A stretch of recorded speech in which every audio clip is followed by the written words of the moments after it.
Hi, I'm Neil Smith. You may know me as the former general manager of the 1994 Stanley Cup winning New York Rangers. You may also recognize me from being a hockey analyst on Versus or the NHL Network or ESPN. Before all that, I was a hockey scout and the general manager of various minor league teams.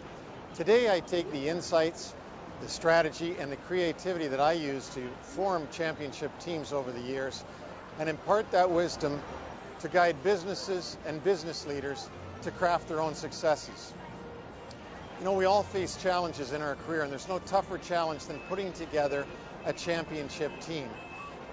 It takes a lot of hard work, diligence, and of course, good old-fashioned common sense to make it all happen. By far the greatest day of my career was back in June 1994 when the New York Rangers won the Stanley Cup, but a lot more went into it than what you saw on the ice. I learned a lot along the way, and those lessons can help you become a better business leader and have your business create its own success. I'd like to tell you how I made it all happen. The New York Rangers are the Stanley Cup champions! When we got to the Stanley Cup Finals in 1994, it put us up against a bit of a surprising opponent. That year, the Western Conference had had a number of upsets. And the team that had ended up being the 7th seed, the Vancouver Canucks, had advanced all the way through to the finals. They really came from behind that year, but you know what?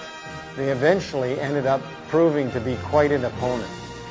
We started the series strongly that year in the finals. We went up 3-1. Leach turns, pass for Kovalov, he scores! Messier pushes the puck up and forced him out of the net. Run wide, rebound, score! Ryan Leach moves in around Glenn. He turns. He fakes. Kovalov scored! A power play goal! Alexei Kovalov gives the Rangers a 3-2 lead. And then we came home to Madison Square Garden for Game 5, and the city was in euphoria. Everybody thought for sure that the Rangers were finally going to win the Stanley Cup and break the curse. I just kept saying privately, oh boy, are we really going to win the Stanley Cup?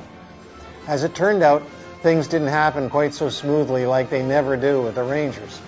We lost that Game 5, which meant we had to get back on the charter and go all the way back out to Vancouver, Canada. Well, we were sure we were going to win in Vancouver and bring the cup home on the plane, but guess what? We lost again. The whole flight home, scared to death.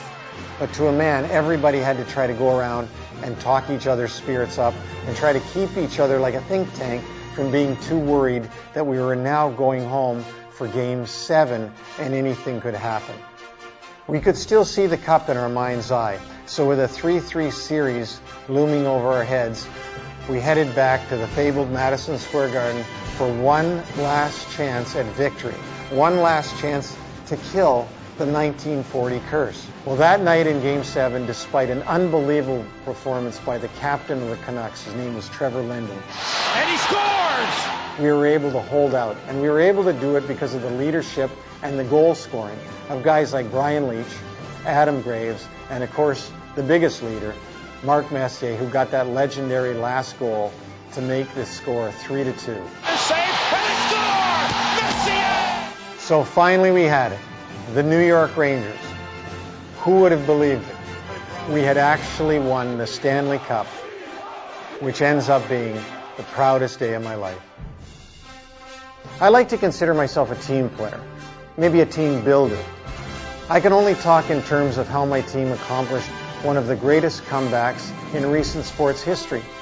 I'd rather help work on and build a team than almost anything else in the world.